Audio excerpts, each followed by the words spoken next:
Vull explicar-vos com fem els tractaments a la clínica dental, el que nosaltres anomenem el pla de tractament.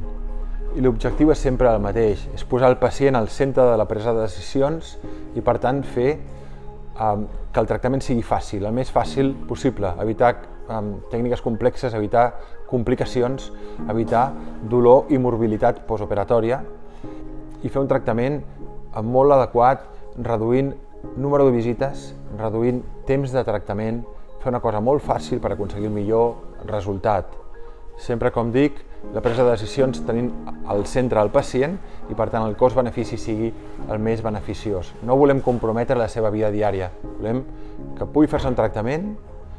venir-nos a veure el menor número de vegades possibles, les necessàries,